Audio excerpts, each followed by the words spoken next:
I recently talked to a Christian about all the babies Moses and others murdered in the Old Testament. She said there was a reason for the murders of these babies. Well, let's just consider that response for a minute. Have you ever thought about how we view the morality of acts and behaviors based on who's doing them?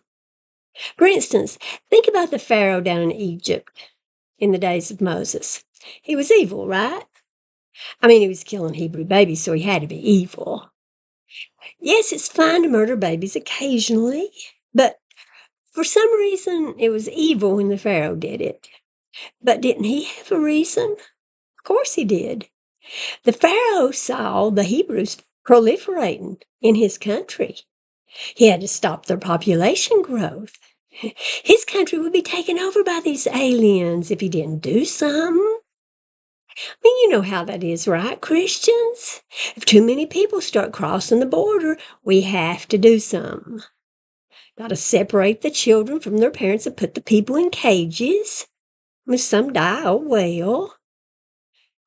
The parents don't get their kids back. It's no big deal, right? I mean, we have to protect our country. Nothing wrong with that, right, Christians? Build a wall. And we know, as I said, that when Moses and Joshua were killing babies, there was a reason.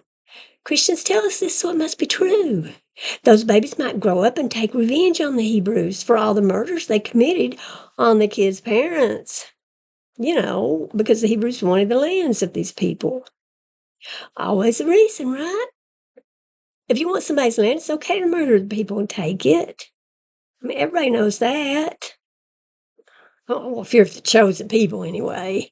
But the truth is, when we lie, the marauders and invaders and aliens and murderers, or if they're us, it's fine and dandy to murder babies as well as their parents, so we can take their land and not have to face any consequences. It's fine to commit any heinous act. Now, certainly nobody has the right to harm the chosen people, no matter how destructive or murderous the chosen people might be. We like the chosen people, so they have to be treated special. But if we don't like the particular people, or we don't consider them special, or don't believe in their particular pagan gods, or if they're not us, it's fine to treat them as if they aren't even human. Right, Christians? We can murder them and their babies. They don't have to be bothering us at all either. If we don't like them or they don't follow our particular god, or, we want their property, nothing we do to them is bad. Not only can we murder them if they're in our neck of the woods, but we can go into their neck and murder them and take their neck away from them. And not only is that not evil, but it's good.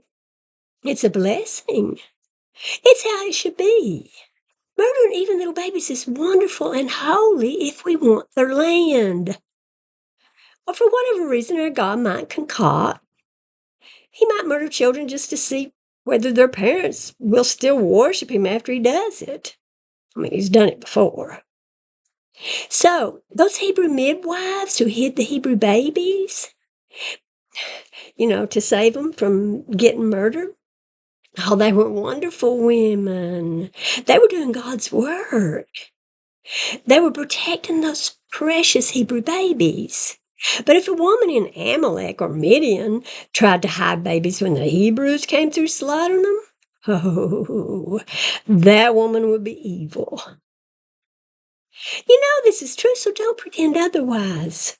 Remember, there is always a reason to murder babies if you're the chosen ones. Oh, and remember the harlot, Rahab?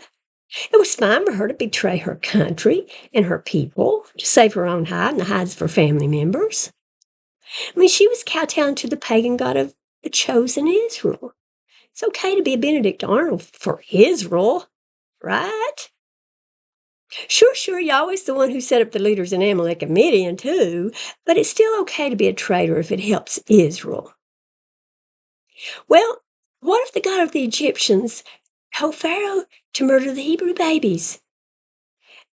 And that God had a reason. What about that, Christians? The other nations dwelling among the Hebrews had gods too. And the gods were real and had power. We know that. So it seems the Pharaoh could have had just as much right to murder babies as the Hebrews did. Let's talk about something else, something not nearly as awful as murdering babies, but nevertheless condemned by many Christians. You know how a lot of Christians condemn the use of alcohol in any form. If you take one drink, you're one drink drunk. That's what they say. In fact, I once heard a preacher talking about how he, without knowing, put a piece of candy containing alcohol, probably a bourbon ball, into his mouth. It was so sticky that he couldn't get the words out to tell his grown son not to eat a piece of the candy. This preacher told the story like he thought we'd all go, "Oh my, how awful. Good thing you didn't swallow." You know, eating a piece of candy with a little alcohol is a horrible thing. Murdering babies is fine, though. Enslaving other people is also fine. But eat a piece of candy with alcohol? God forbid. By the way, I've heard Christians say that Paul told Timothy to drink alcohol because back then they didn't know how to make alcohol strong enough to get anybody drunk. Of course, that throws out the one drink drunk excuse. But the funny thing is that many years earlier, no one knew how to make wine strong enough to get drunk. Yes, they lost that ability by the time of Paul's day. As you can see, y'all, it's not about, has never been about good and evil. Never been about morality.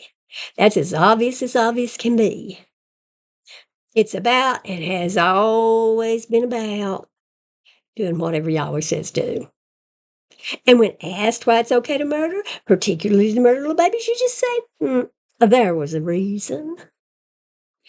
No, you don't know the reason. You don't need to know it. All you need to know is if the chosen people do something at the command of their God, it's wonderful. But if the unchosen people do the same thing, possibly at the hand of their own God, now that's evil. Because the chosen people are special. At least they're special to their chosen God. The rules don't apply to them. Everybody else is dispensable. To them and their God, anyway. And as far as the chosen ones are concerned, that's all that matters. They'll be happy to shovel the coal to burn you and me, if their God tells them to. But hey, there's a reason, so it's all good. Thank you all. Bye.